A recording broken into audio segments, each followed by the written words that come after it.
maravillosa, porque el Señor ha derramado su poder. Esta asamblea va a estar maravillosa, porque el Señor ha derramado su poder. Derrama, Señor, derrama, Señor, derrama sobre nosotros tu poder. Todos. Derrama, Señor, derrama, Señor, derrama sobre nosotros tu poder. Nosotros vamos a salir de aquí alegres. ¿Por qué? Porque el Señor ha derramado su poder.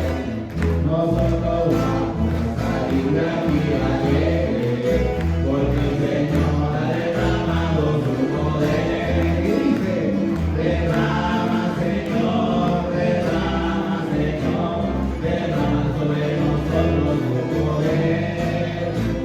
Derrama, Señor, derrama, Señor, derrama sobre nosotros tu poder. En el principio el Espíritu de Dios se movía sobre las aguas. En el principio el Espíritu de Dios se movía sobre las aguas. Pero ahora se está moviendo dentro de mi corazón. Pero ahora se está moviendo dentro de mi corazón. Para ti, Señor, para ti quiero cantar. Tengo todo el alma cuando canto para ti. Para ti, Señor, para ti quiero cantar. Tengo gozo en el alma cuando canto para ti. Por tu grande amor que es lo máximo, y mi alma se goza cuando canto para ti.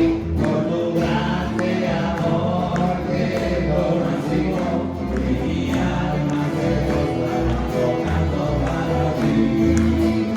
Los que crean Jesús, los que crean en Jesús, los que crean en Jesús, los que crean en Jesús. Uno dice, como las águilas, ¿qué hace? Sus alas levantarán, como las águilas, sus alas levantarán. No se cansarán, correrán, no se fatigarán. Nueva fuerza tendrán, los que esperan en Jesús. Nueva fuerza tendrán, los que esperan en Jesús. No puede estar triste un corazón que alaba a Cristo. No puede estar triste un corazón que alaba a Dios. No puede estar triste un corazón que alaba a Cristo. No puede estar triste un corazón que alaba a Dios. Por eso le canto, aleluya. No puede estar triste un corazón que alaba a Dios. Por eso le canto, aleluya. No puede estar triste un corazón que alaba a Dios. Cuando el pueblo del Señor alaba a Dios, suceden cosas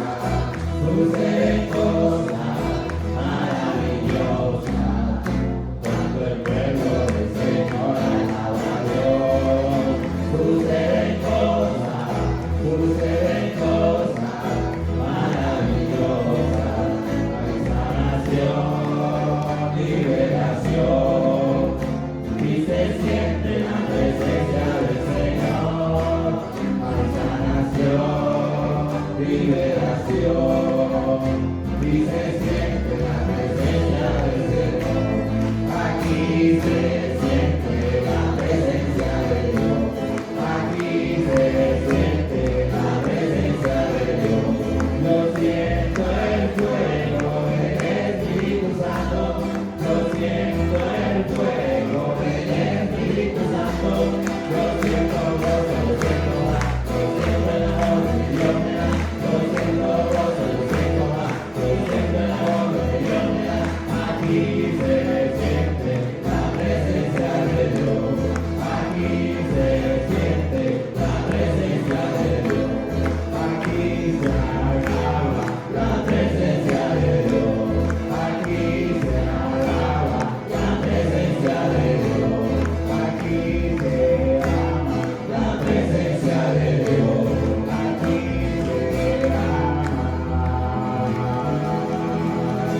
Todos con las manos arriba cantando y diciendo: la presencia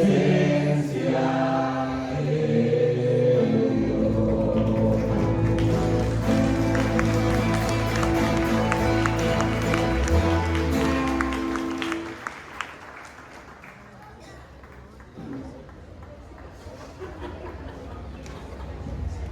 Fuerte el aplauso para el Rey de Reyes y Señor de Señores, el Rey de la Misericordia.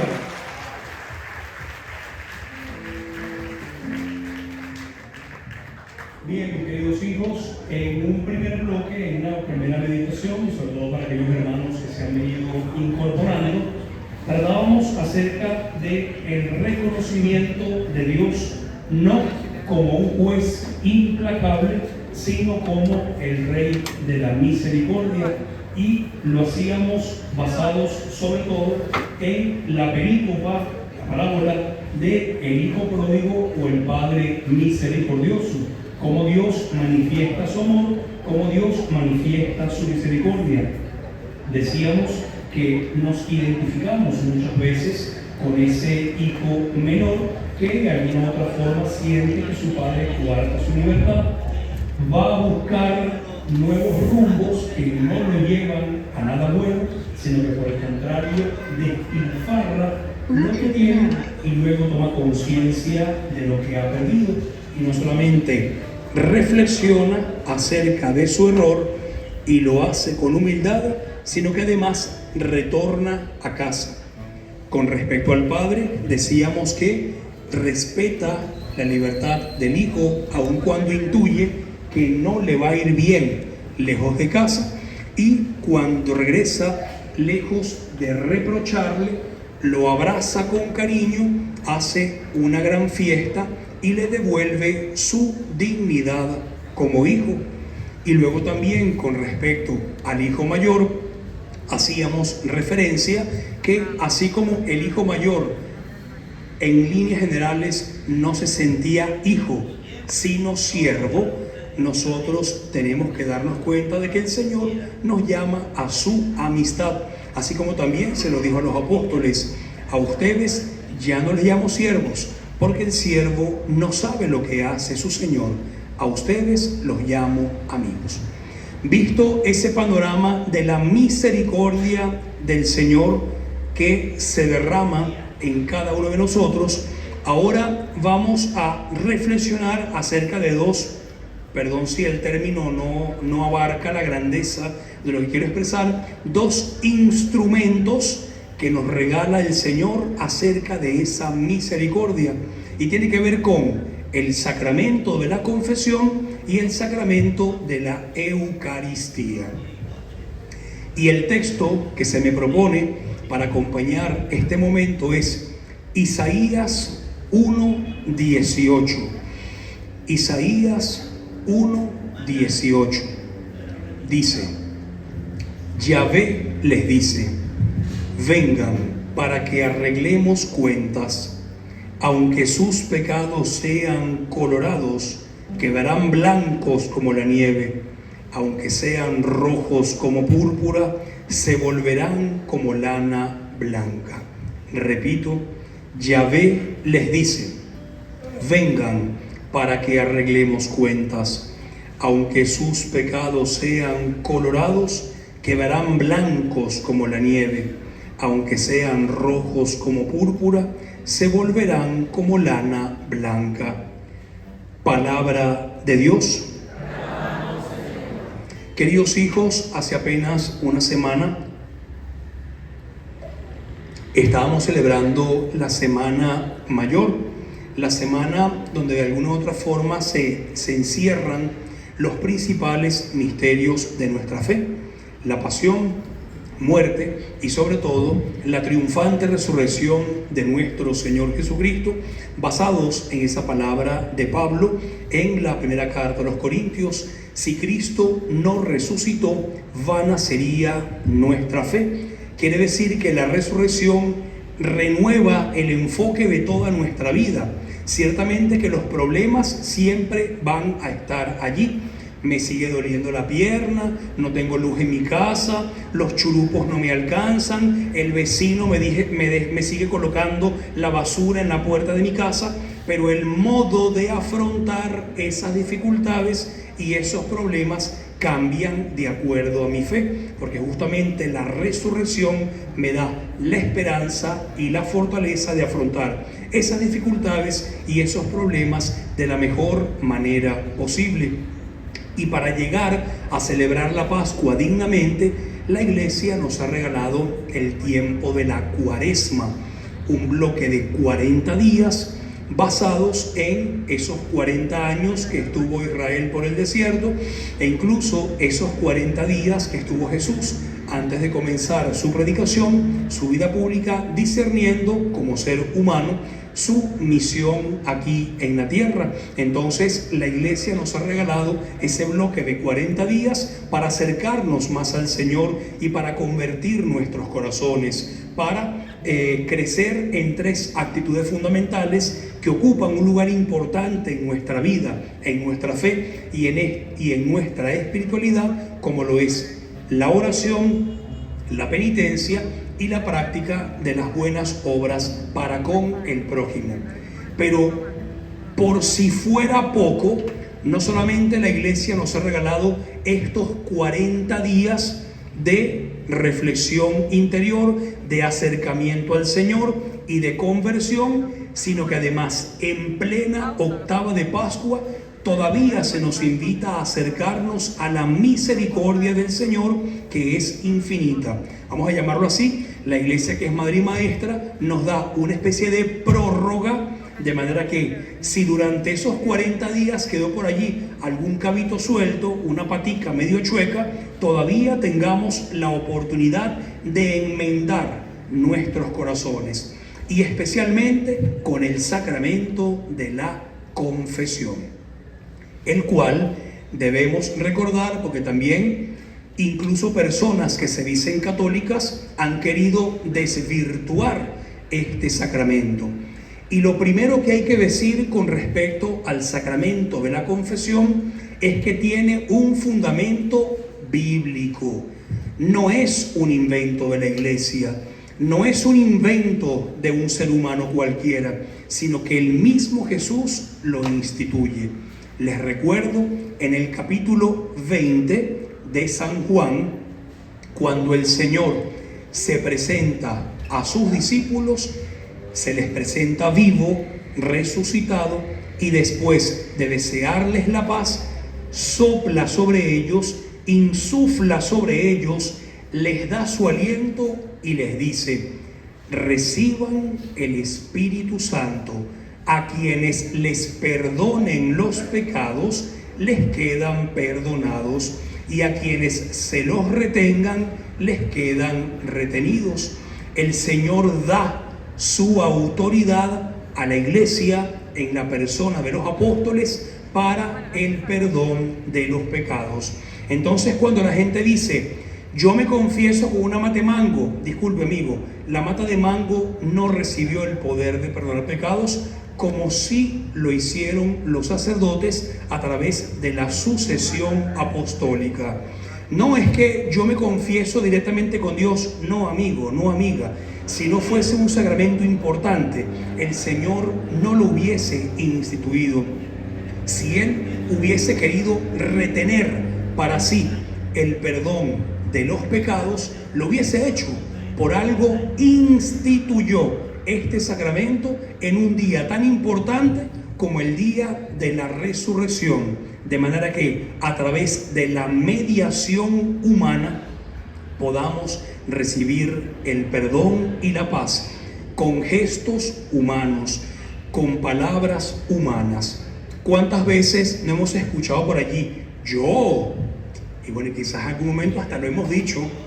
Yo confesarme con un cura que es tan o incluso más pecador que yo.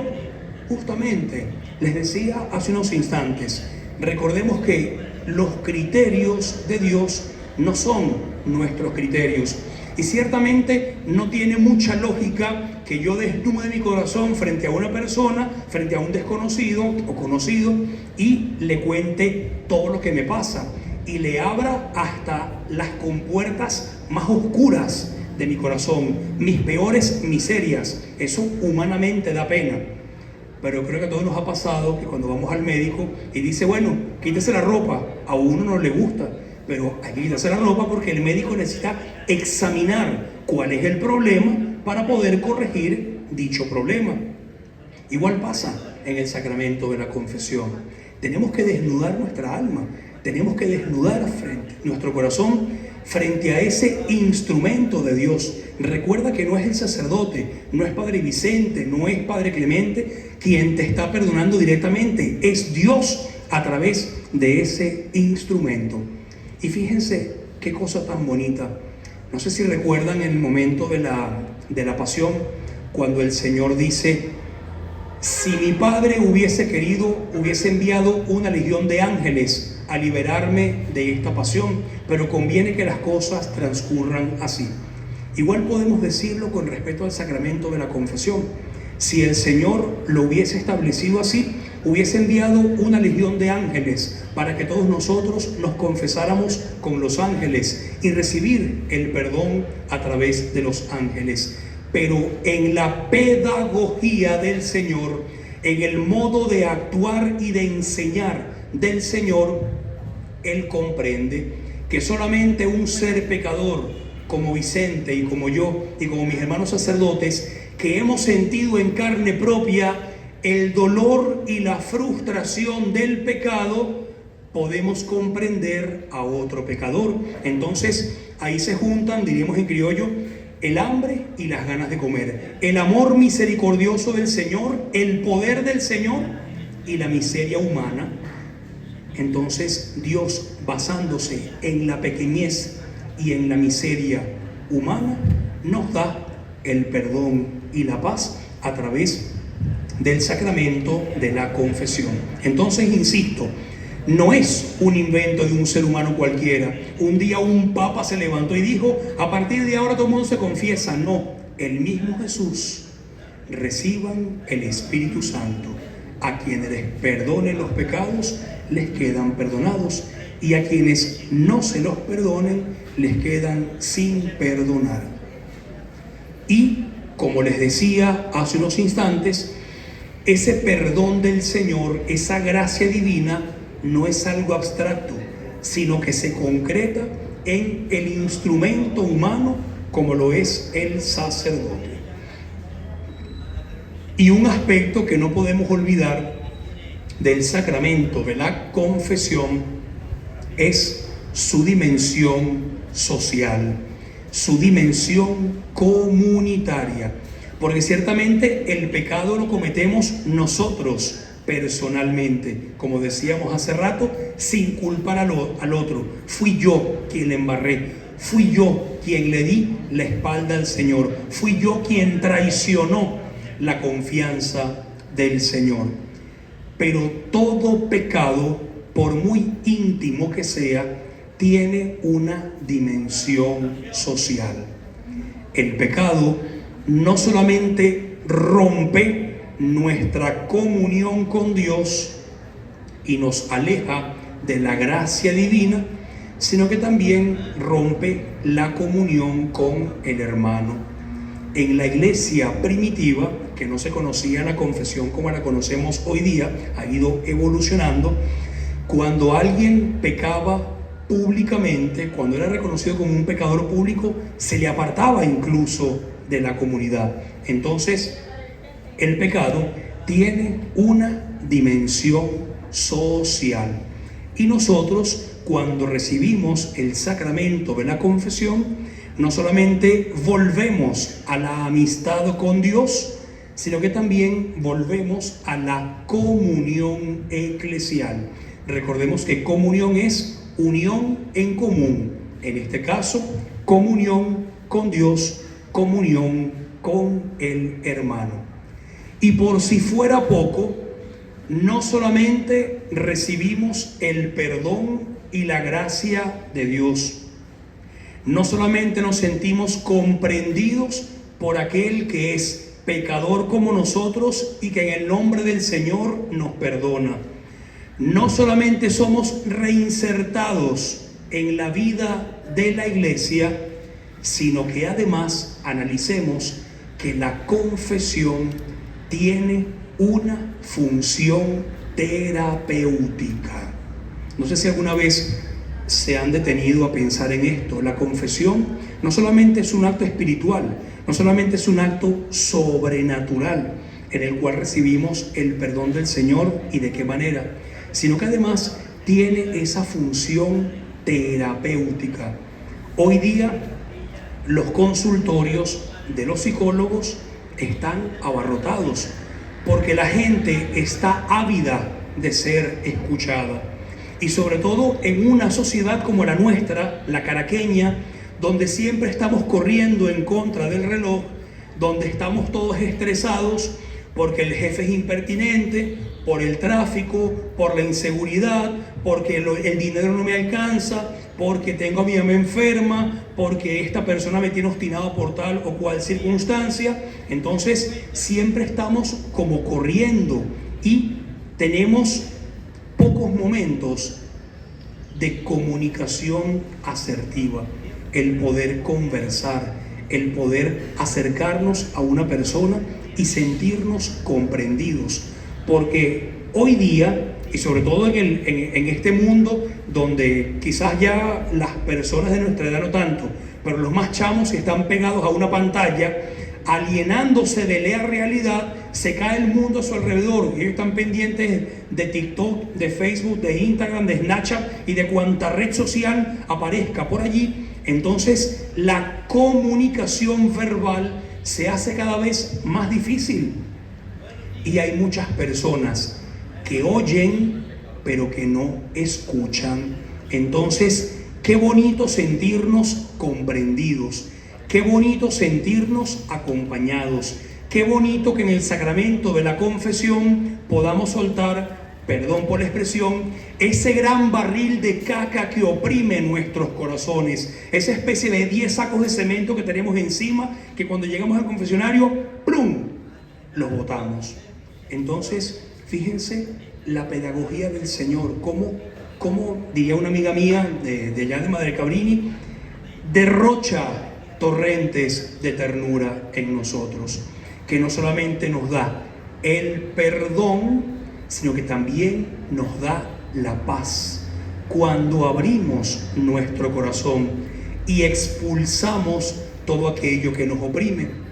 De hecho, no sé si han escuchado y han analizado la fórmula de la absolución. Cuando los sacerdotes absolvemos en nombre del Señor, decimos: te conceda el perdón y la paz.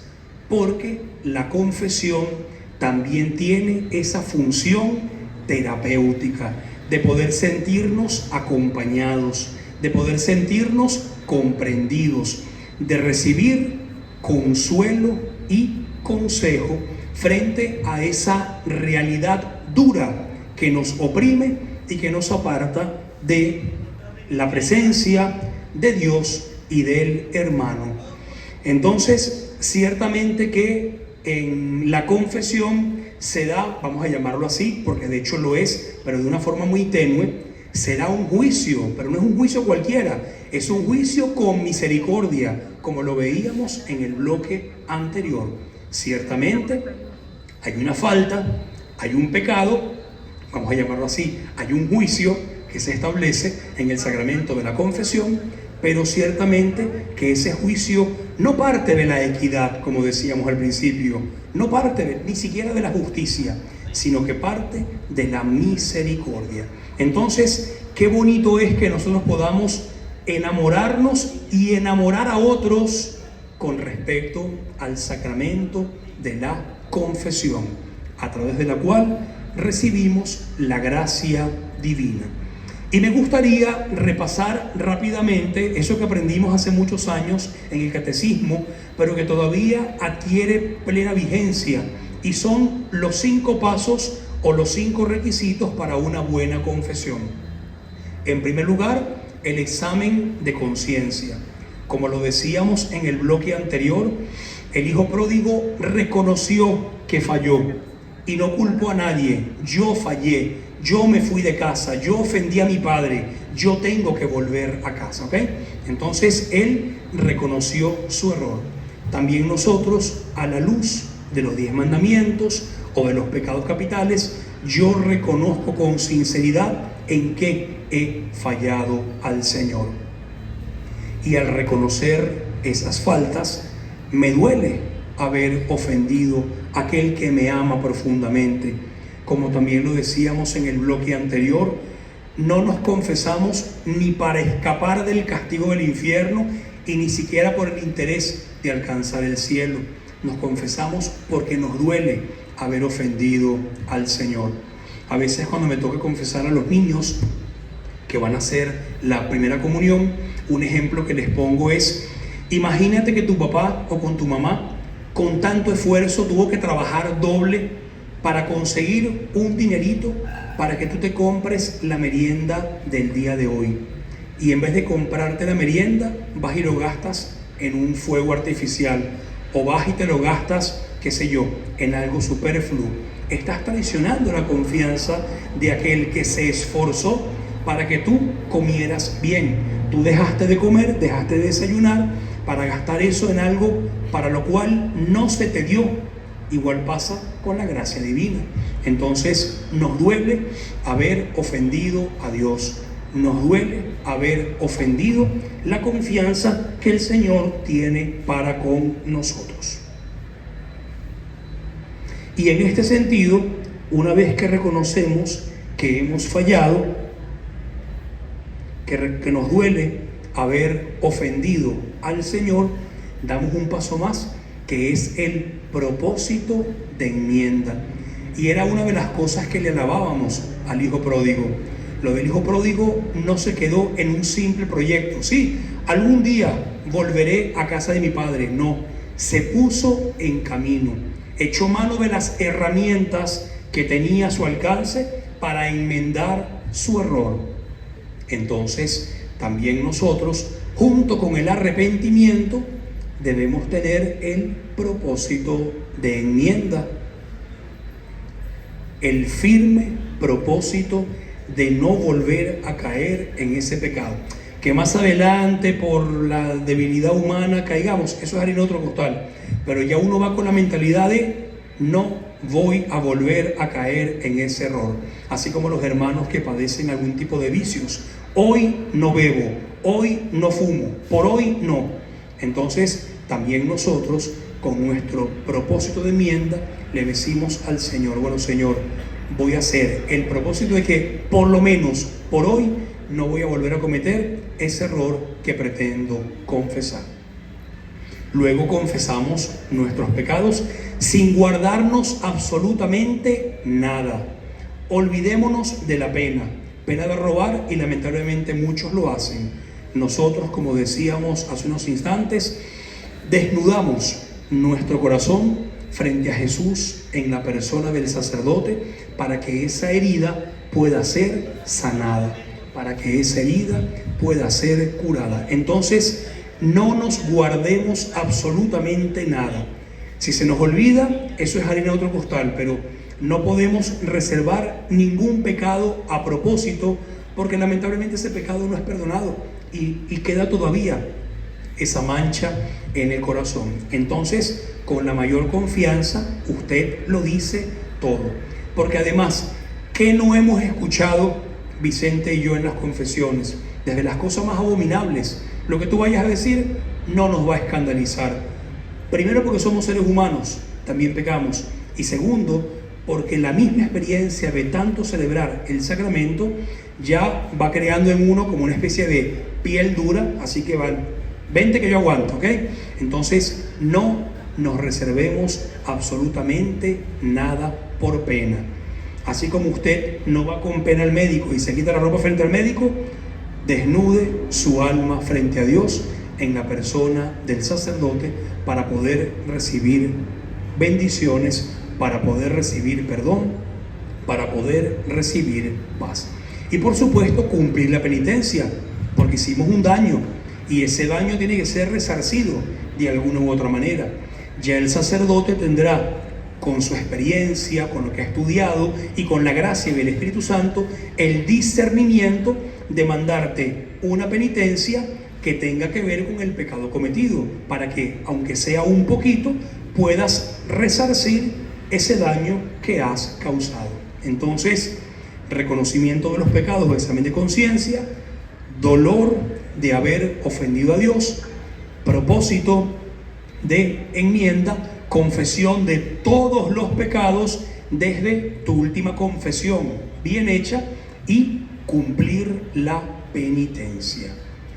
Y luego, una vez que tu corazón está limpio, puedes recibir dignamente a Jesús Eucaristía, ese que en este tiempo de Pascua lo estamos celebrando vivo, presente, resucitado en medio de su pueblo. Es el mismo que en unos instantes estará en el altar para nuestra adoración. Entonces es importante que nosotros rescatemos y demos a otros a entender el rescate del valor de la Eucaristía en nuestra espiritualidad.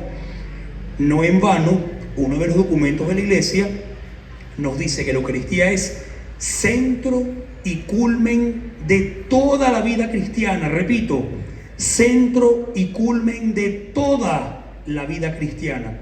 Ciertamente que la vida cristiana no se agota en la Eucaristía. El Señor no solamente nos pide ir a misa y adorar a Jesús Eucaristía, pero sí ocupa un lugar importante, porque lo que es el anuncio de la palabra, la vivencia en comunidad, el perdón, el servicio, el trabajar para Dios, todo eso se alimenta en la Eucaristía. Por eso es importante que nosotros rescatemos el valor de la Eucaristía.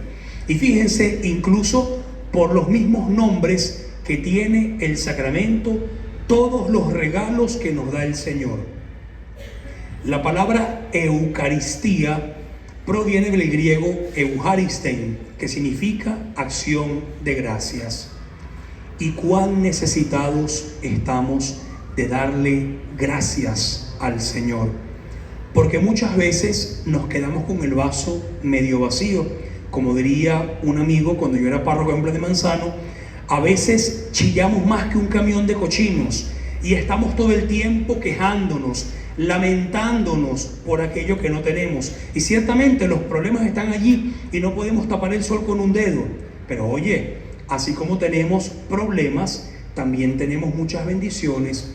Y si evaluamos objetivamente, son muchas más las bendiciones que tenemos que las carencias que tenemos.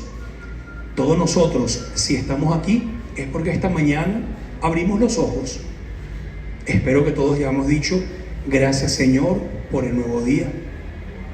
Si estamos aquí, es porque, aunque sea de una manera chuequita, pudimos caminar y calaron las escaleras para llegar aquí. Pero mal que bien pudimos caminar. ¿Cuántas personas no están postradas en una cama? Siendo párroco de Plan de Manzano, conocí a una persona que tenía 23 años en cama. 23. Y cada vez que yo iba a esa casa, esa señora Miriam, que en paz descanse, me recibía con una sonrisa de oreja a oreja. Entonces, si ella, que tenía 23 años en cama, cada vez que uno iba, transmitía alegría y esperanza, uno que sí puede caminar va a estar agobiado por tal o cuales cosas. Cuando te sientas a la mesa, otra vez arepa con queso. Bueno, gloria a Dios que tienes arepa con queso. Hay gente que come de la basura o gente que está sin comer. Entonces, todas esas bendiciones que el Señor nos da, debemos agradecerlas. Tenemos que ser agradecidos y ser un poco más optimistas. Poner el enfoque en aquello que el Señor nos regala, para que entonces, fortalecidos, podamos vencer las vicisitudes, los problemas y las dificultades que pretenden robarse nuestra paz. Entonces, no nos olvidemos ser agradecidos. Eucaristía significa justamente acción de gracias. También la Eucaristía es un memorial. Y cuando hablamos de un memorial, no hablamos de un simple recuerdo de lo que hizo Jesús en la última cena. No es un recuerdo, es una actualización. Si lo queremos ver de una manera gráfica, podríamos decir que cuando celebramos la Santa Misa, el tiempo se detiene, volvemos 2000 y tantos años atrás para compartir con Jesús la última cena, para verlo morir en la cruz y para verlo levantarse glorioso del sepulcro.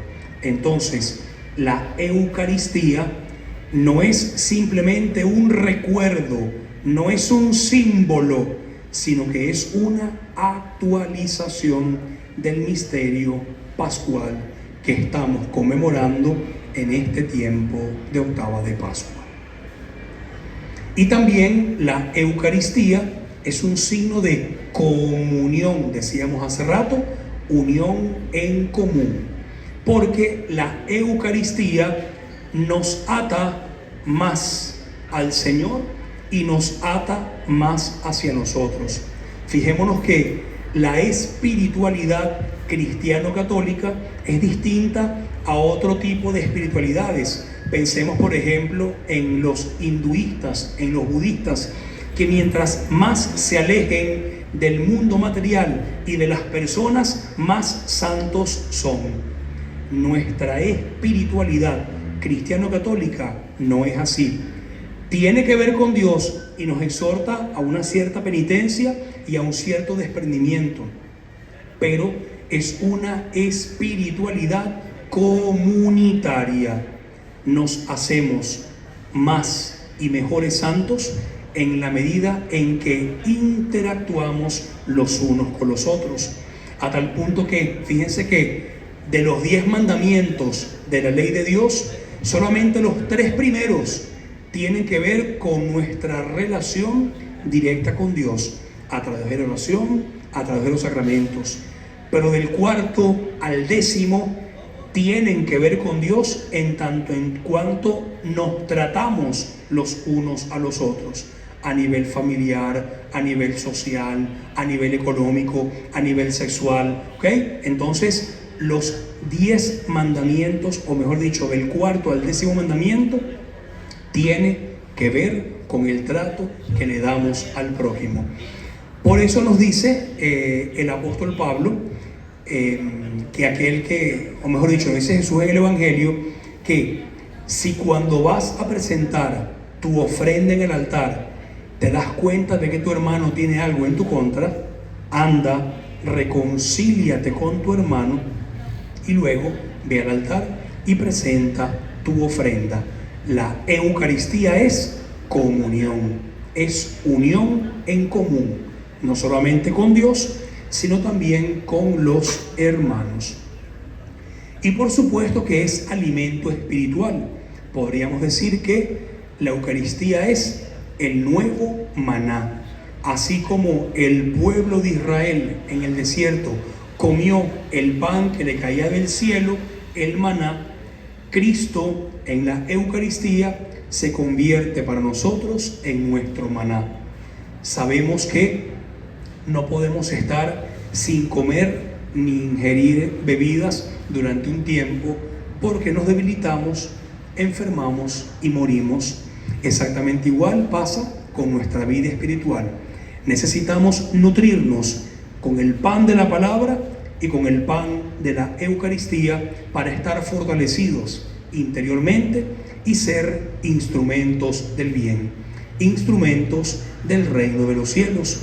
Entonces, la Eucaristía también se convierte para nosotros en un alimento espiritual que nos fortalece. Y por si fuera poco, aparte de ser acción de gracias, aparte de ser actualización de la gracia de Dios, aparte de ser misterio de comunión entre todos los miembros de la iglesia, y aparte de ser alimento espiritual, la Eucaristía es anticipo del reino de los cielos, porque cuando cerremos nuestros ojos a este mundo, vamos a participar de la gran liturgia celestial en compañía de Dios, de nuestros hermanos los santos, y de esos seres queridos que nos han antecedido en el reino de los cielos. Entonces, fijémonos cuán compleja y sublime y sabrosa y bonita a la vez es la Eucaristía. Es una acción de gracias, es una actualización de lo que ha hecho Cristo por nosotros, es un misterio que nos une con Dios y con los demás, es alimento espiritual y también es anticipo del reino de los cielos. Por tanto, la Eucaristía no solamente es nuevo maná, como lo decíamos hace unos instantes, también es una nueva alianza, también es una nueva Pascua, y Cristo está presente, vivo, real, presente en la Sagrada Hostia. Fíjense, y se los dejo como reflexión, cómo a veces incluso alguien que no profesa nuestra fe tiene más conciencia de que Cristo está en la Sagrada Hostia. Por ejemplo, a veces los hermanos santeros se llevan la hostia para hacer cosas, o los hermanos satánicos se llevan la hostia para hacer cosas. Ellos que no profesan nuestra fe, a veces están más conscientes de nosotros de quién está en la Sagrada Hostia. ¿Cuántas veces no vemos que personas que se dicen católicas entran en un templo, soban a cuanta imagen hay en el templo y ni siquiera se santiguan frente al sagrario? No reconocen la presencia de Jesús, Eucaristía, en la Sagrada Hostia. Entonces, tú y yo, hermano, hermana, estamos llamados no solamente a enamorarnos cada vez más de la Eucaristía, sino también dar a conocer a los otros, y especialmente a las generaciones futuras, a nuestros hijos, a nuestros nietos, a nuestros alumnos, los que somos docentes, de quién está en ese pedacito de hostia. Cristo está vivo y presente. Y es por ello que aprovecho esta reflexión acerca de la Eucaristía, y sobre todo en estas circunstancias en que en unos instantes lo vamos a adorar en el altar, para pedir perdón por las profanaciones, y no solamente por esas personas que directamente han entrado en los templos y han forzado los sagrarios y han hecho desastre con Jesús Eucaristía, sino también por esas veces en que tú y que yo hemos recibido indignamente a Jesús, olvidándonos de lo que nos dice Pablo: quien come indignamente el cuerpo de Cristo, come su propia condenación. Por eso, mis queridos hermanos y hermanas, en esta mañana vamos a pedirle a Jesús Eucaristía que podamos enamorarnos cada vez más de este hermoso sacramento, que lo consideremos como el eje de nuestras vidas, centro y culmen de nuestra vida como cristianos, que podamos elevar a Él nuestras acciones de gracias, que podamos vivir profundamente la comunión con Él y con el prójimo, que le pidamos que siempre tengamos hambre de ese pan que nos da vida eterna, que nos haga participar de esa gran liturgia celestial en compañía de los ángeles, de los santos, y que también tenga misericordia de nosotros por todas las profanaciones y por todas las veces en que le hemos dado la espalda a Él. Y como decía San Agustín, que el que canta ora dos veces, cantamos y adoramos a Jesús Eucaristía.